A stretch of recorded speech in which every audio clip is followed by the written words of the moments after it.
కుంభరాశి వారికి ఒకవైపు ఏలనాటి శని చివరార్ధ సంచార స్థితి జరుగుతూ ఉండగా, విశేషంగా పంచమ స్థానంలో గురు సంచార స్థితి, వ్యయంలో చతుర్గ్రహ సంచార స్థితి జరుగుతూ ఉండగా వచ్చినటువంటి మాఘ పూర్ణిమ రవి పుష్యార్క యోగాన్ని ఎలా పొందాలి, గ్రహదోషాన్ని తొలగించడం వలన రియల్ ఎస్టేట్ వ్యాపారస్తులు, సకలమైన సేవా రంగాల్లో ఉండబడిన వారు, ప్రభుత్వ రంగాలుగా ఉండబడిన వారి యొక్క ఆర్థిక ఇబ్బందులను ఎలా అధిగమించాలో ఈ వీడియోలో సవివరంగా సంపూర్ణంగా తెలుసుకుందాం.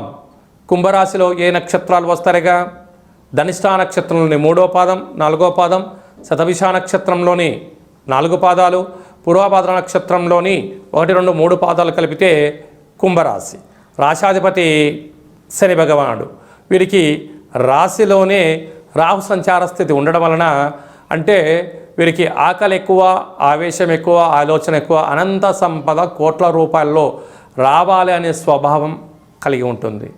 కానీ పెద్దవారు చెప్తూ ఉంటారు, దీపం ఉండగానే ఇల్లు చక్క పెట్టుకోగాలి, పరిస్థితులు అనుకూలంగా లేనప్పుడు మౌనంగా ఉండాలి, ఎదిగే కొద్దీ ఒదిగి ఉండాలని చెప్తూ ఉంటుంది. కనుక ప్రస్తుత కాలమాన ప్రకారంగా వీటన్నిటినీ అనుసరించాలి.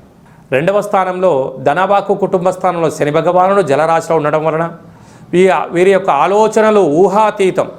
అంటే 100 కోట్ల వ్యాపారాలు ఎలా చేయాలి, తెలివితేటలు పెట్టుబడులు ఎలా పెట్టాలి, జనాన్ని ఎలా ఆకర్షించాలి, వ్యాపారాలను ఎలా ఆకర్షించాలి, కొత్తదనం ఉత్పత్తులు ఎలా చేయాలి, ఆకాశంలో ఏమైనా స్థలం దొరికితే ఎలా అమ్మేయాలి అనేటువంటి భావన కలుగుతూ ఉంటుంది.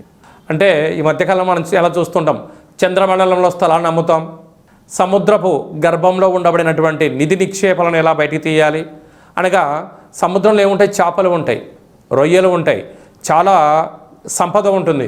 అంటే షిప్లలో, అంటే సముద్ర గర్భంలో ఉండే వ్యాపారాలు చేయాలని ఉంటుంది. కానీ ఇప్పుడు అంత సరైన సమయం కాదు అని చెప్పి కూడా గమనించగలగాలి.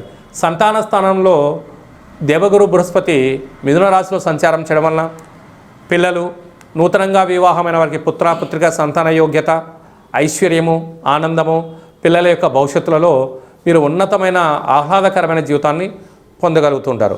సప్తమంలో కేతు సంచార స్థితి ఉండడం వలన ప్రేమికులు చాలా జాగ్రత్తగా ఉండాలి, భార్యాభర్తల మధ్య అన్యోన్యంగా ఉండాలి, వివాహ ప్రయత్నాలు కలిసి రావడం, సువర్ణ ఆభరణాలు కొనుగోలు చేయడం, షేర్లు, పెట్టుబడులు, ఆకర్షణ, చాలా అద్భుతమైనటువంటి స్థితిగతులు ఉంటున్నాయి. అయితే బంధుమిత్రు స్నేహితులు బ్యాంకులు అప్పులు ఇస్తున్నాయి కదా అని చెప్పి లోన్లు తెచ్చారా విరివిగా, రాబోయే కాలం ఇబ్బందికరం.